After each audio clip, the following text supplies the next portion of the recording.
할렐루야, 성도 여러분, 오늘은 거룩한 주일입니다. 이날은 예수 그리스도께서 부활하신 것을 기뻐하고 선포하고 찬양하는 날입니다. 원수는 예수 그리스도를 십자가에 못 박았지만 그러나 주님은 사망 가운데서 다시 살아나셨습니다. 그것을 감사하고 감격하는 날입니다. 계시록의 말씀도 동일한 것이죠. 우리가 성도들도 동일하게 영적인 고난과 어려움 가운데 있지만 반드시 하나님의 약속대로 승리할 것입니다. 여러분, 오늘 주일 예배 가운데 감사의 찬송이 있는 하나님의 언약을 붙잡고 승리를 선포하는 그런 복된 주일이 되시기를 주님의 이름으로 축복합니다.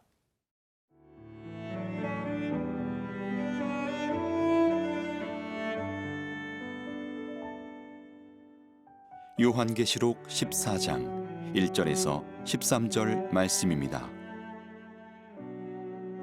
또 내가 보니 보라, 어린 양이 시온산에 섰고 그와 함께 14만 4천이 서 있는데 그들의 이마에는 어린 양의 이름과 그 아버지의 이름을 쓴 것이 있더라.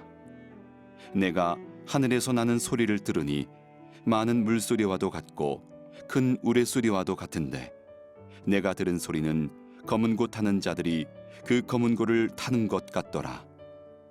그들이 보좌 앞과 네 생물과 장로들 앞에서 새 노래를 부르니 땅에서 속량함을 받은 14만 4천 밖에는 능히 이 노래를 배울 자가 없더라. 이 사람들은 여자와 더불어 더럽히지 아니하고 순결한 자라. 어린 양이 어디로 인도하든지 따라가는 자며 사람 가운데에서 속량함을 받아 처음 익은 열매로 하나님과 어린 양에게 속한 자들이니 그 입에 거짓말이 없고 흠이 없는 자들이더라. 또 보니 다른 천사가 공중에 날아가는데 땅에 거주하는 자들 곧 모든 민족과 종족과 방언과 백성에게 전할 영원한 복음을 가졌더라. 그가 큰 음성으로 이르되 하나님을 두려워하며 그에게 영광을 돌리라. 이는 그의 심판의 시간이 이르렀음이니 하늘과 땅과 바다와 물들의 근원을 만드신 이를 경배하라 하더라. 또 다른 천사 곧 둘째가 그 뒤를 따라 말하되 무너졌도다 무너졌도다 큰 성 바벨론이여 모든 나라에게 그의 음행으로 말미암아 진노의 포도주를 먹이던 자로다 하더라. 또 다른 천사 곧 셋째가 그 뒤를 따라 큰 음성으로 이르되 만일 누구든지 짐승과 그의 우상에게 경배하고 이마에나 손에 표를 받으면 그도 하나님의 진노의 포도주를 마시리니 그 진노의 잔에 섞인 것이 없이 부은 포도주라. 거룩한 천사들 앞과 어린 양 앞에서 불과 유황으로 고난을 받으리니 그 고난의 연기가 세세토록 올라가리로다. 짐승과 그의 우상에게 경배하고 그의 이름표를 받는 자는 누구든지 밤낮 쉼을 얻지 못하리라 하더라. 성도들의 인내가 여기 있나니 그들은 하나님의 계명과 예수에 대한 믿음을 지키는 자니라. 또 내가 들으니 하늘에서 음성이 나서 이르되 기록하라. 지금 이후로 주 안에서 죽는 자들은 복이 있도다 하시매 성령이 이르시되 그러하다. 그들이 수고를 그치고 쉬리니 이는 그들의 행한 일이 따름이라 하시더라. 오늘 본문의 첫 번째 부분은 어린 양과 14만 4천 명의 성도들이 시온산에 서서 주님을 높여드리는 새 노래로 찬양하는 장면입니다. 자, 요한계시록 14장 1절 말씀에 보면 또 내가 보니 보라, 어린 양이 시온산에 섰고 그와 함께 14만 4천이 서 있는데 그들의 이마에는 어린 양의 이름과 그 아버지의 이름을 쓴 것이 있더라. 어린 양 예수 그리스도께서 시온산에 서 계시다. 이것이 실제적인 예루살렘을 의미하는 것인가? 영적인 의미를 갖고 있는 것이기 때문에 영적 상징으로 보는 것이 좋겠습니다. 그러므로 이 시온산은 하나님의 임재의 보좌가 있는 천상의 하나님의 도성이라고 보입니다. 그 가운데 어린 양과 더불어서 하나님의 백성이 된 14만 4천 명의 성도들이 함께하고 있습니다. 자, 그런데 그들의 모습이 인상적입니다. 왜냐하면 그들의 이마에 어린 양의 이름과 아버지의 이름이 함께 쓰여 있다. 당시 로마 제국의 문화로 놓고 보면 사람이나 동물이나 어떤 물건에 누군가의 인을 친다, 인을 새긴다라는 것은 소유권을 의미하는 것입니다. 인침을 통하여서 이들은 하나님의 소유다. 그 누구도 다른 이들이 건드릴 수 없다라는 것을 명확하게 보여주고 있는 것이죠. 자, 그런데 계시록을 우리가 계속해서 읽고 있는 가운데 이 계시록은 상징과 비유가 많이 있는 책입니다. 한 성도님이 이런 문의를 하셨습니다. 계시록을 왜 문자 그대로 해석하지 않고 목사님들이 자꾸 비유적이다, 상징적이다 이렇게 해석을 하느냐. 그래서 말씀을 있는 그대로 문자 그대로 받아들이고 해석하면 안 되느냐. 이런 질문을 하신 분이 있습니다.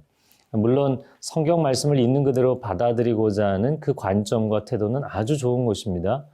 그런데 계시록은 상징과 비유를 쓰는 것이 계시록 자체의 의도입니다.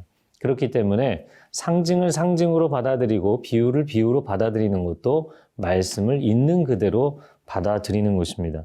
자, 그런데 특별히 우리가 계시록에 많은 숫자들과 또 상징물들의 등장 때문에 이런 걸 해석하다 보니까 정작 주인공을 놓칠 때가 있습니다. 여러분, 계시록의 주인공이 누구이신가요? 계시록 1장에 반모섬에서 사도 요한이 누구를 촛대 가운데서 배웠습니까? 부활하신 천상의 그리스도, 예수 그리스도를 만난 것입니다. 그래서 계시록의 2장부터 22장까지 펼쳐지는 모든 환상은 그리스도께서 보여주시는 환상이죠. 그리고 그 구원의 환상의 핵심 가운데 주님이 계시고요. 마지막 22장이 결론 지어질 때도 주께서 내가 속히 오리라 약속하시는 말씀으로 맺음을 하는 것이 계시록입니다.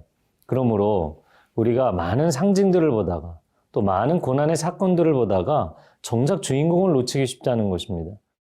여러분, 구원받은 성도들 그 이마에 하나님 아버지의 이름만 써 있는 것이 아니라 하나님과 더불어 어린 양의 이름이 쓰여 있습니다. 오늘날 많은 이단들이 24만 4천이라는 숫자를 가지고 특별히 신천지에서 이단적인 해석, 거짓된 해석으로 사람들의 마음을 미혹해하고 그리고 정작 계시록의 주인공인 예수님을 빼버리고 교주인 자신이 주인공의 자리에 섭니다. 여러분, 계시록을 해석할 때 반드시 예수 그리스도를 주목하시기 바랍니다. 자, 3절 말씀에 보면 그들이 새 노래를 부르니 땅에서 속량함을 받은 14만 4천 밖에는 능히 이 노래를 배울 자가 없더라 되어 있습니다. 날마다 새로운 구원의 감격을 노래하는 것 얼마나 귀한 일입니까? 그런데 이들이 부를 영원한 새 노래는 다른 그 누구도 부를 수 없고 속량함을 받은 이들만이 부를 수 있는 노래다 이야기합니다. 왜 그럴까요? 그것은 모든 고난의 과정들을 오직 예수 그리스도 그 이름의 권세 붙잡고 그리고 그 십자가의 구원의 능력을 붙잡고 승리로 통과한 사람들, 승리자들만이 체험할 수 있는 구원의 감격이기 때문입니다. 우리가 하나님 앞에 천상에서 부르는 그 노래는 감격의 노래가 될 것입니다. 오늘 주일 예배를 드리면서 주일 예배의 자리가 바로 그 천상의 승리를 미리 예고하는 그리고 미리 예고할 뿐만 아니라 이미 부활 승천하셔서 이 역사의 마지막의 승리를 확정하고 그 역사를 전개하고 계시는 예수 그리스도의 승리를 또한 고백하는 귀한 주일이 될 수 있기를 주님의 이름으로 축복합니다.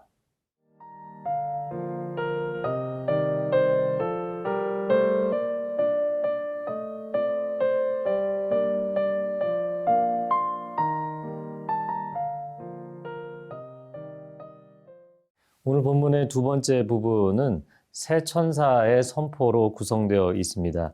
6절 말씀해 보면 또 보니 다른 천사가 공중에 날아가는데 땅에 거주하는 자들 곧 모든 민족과 종족과 방언과 백성에게 전할 영원한 복음을 가졌더라. 7절에 큰 음성으로 이르되 하나님을 두려워하며 그에게 영광을 돌리라 되어 있습니다.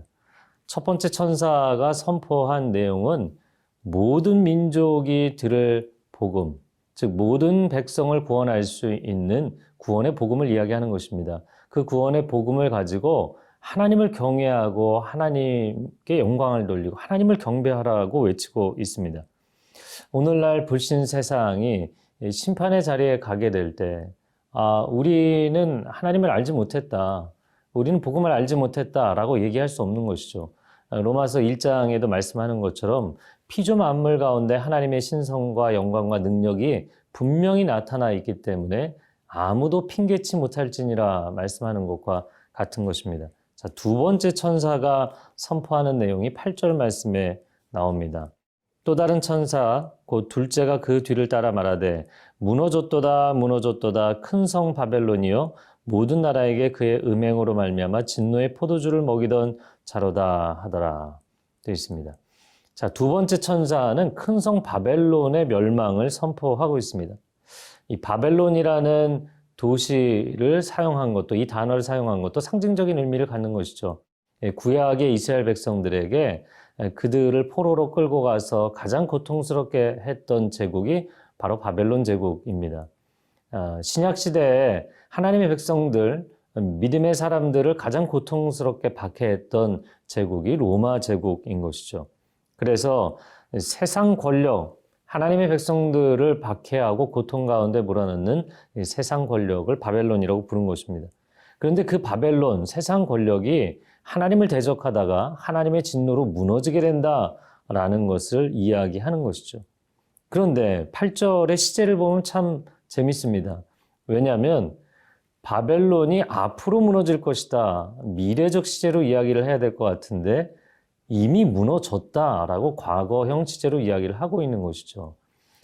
당시 반모섬에 요한이 갇혀서 이 환상을 보던 때는 도미티안 황제가 그의 통치 말기에 정말 공포 정치를 시행하던 큰 영향력을 미치던 시대입니다. 아직 로마 제국이 무너지지 않았습니다. 그런데 과거형으로 돼 있다는 것입니다. 그것은 우리가 두 가지로 볼 수 있는데요. 선지자는 환상 가운데 하나님께서 이미 이루어진 미래 역사를 보여주셨기 때문에 그는 미래에 가서 과거 시점으로 앞으로 일어날 일을 보고 있는 것이죠.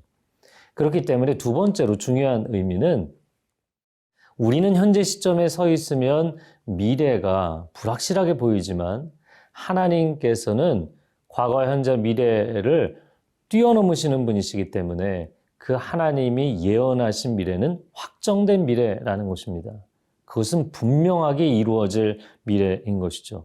그러므로 아무리 세상 권력이 강할지라도 하나님의 권세 앞에 대적하면 반드시 하나님께서 공의의 심판을 이루실 것입니다. 자, 세 번째 천사가 외치는 것이 9절 말씀에 나옵니다. 또 다른 천사 곧 셋째가 그 뒤를 따라 큰 음성으로 이르되 만일 누구든지 짐승과 그의 우상에게 경배하고 이마에나 손에 표를 받으면 그도 하나님의 진노의 포도주를 마시게 될 것이다. 10절 하반절에 결국 불과 유황으로 고난을 받는데 그 연기가 세세토록 올라온다. 그러므로 하나님께서 이 모든 불신 세력과 불신자들을 영원히 심판하실 것이다 말씀합니다. 마지막 13절 말씀에 보면 내가 들으니 하늘에서 음성이 나서 이르되 기록하라 지금 이후로 주 안에서 죽은 자들은 복이 있도다. 이 땅에서 하나님을 믿는 신앙 때문에 고난을 당하는데 어떻게 우리에게 복이 있을 수 있나요? 여러분, 현재의 인생과 현재의 역사는 현재의 시점과 현재의 시각으로 해석하는 것이 아닙니다. 결국에 이 길을 갔을 때 미래에 완성될 시점과 시각으로 현재를 해석해야 되는 것입니다. 우리는 복된 하나님의 백성입니다. 왜냐하면 영원한 그 하나님의 언약 안에, 영원한 하나님의 나라 안에 들어갈 하나님의 백성들이기 때문입니다. 최후 승리가 보장된, 그래서 이날 그 승리를 찬양하고 선포할 수 있는 저와 여러분이 될 수 있기를 축복합니다. 함께 기도하겠습니다. 사랑하는 주님, 주께서 겸비하여 이 땅 가운데 오셨지만 주님은 결국 큰 승리를 거두시고 최후 승리를 거두실 만유의 주제이신 줄로 믿습니다.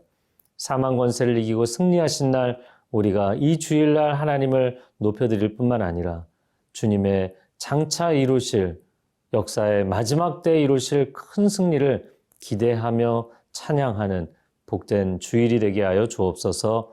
예수 그리스도의 이름으로 기도합니다. 아멘.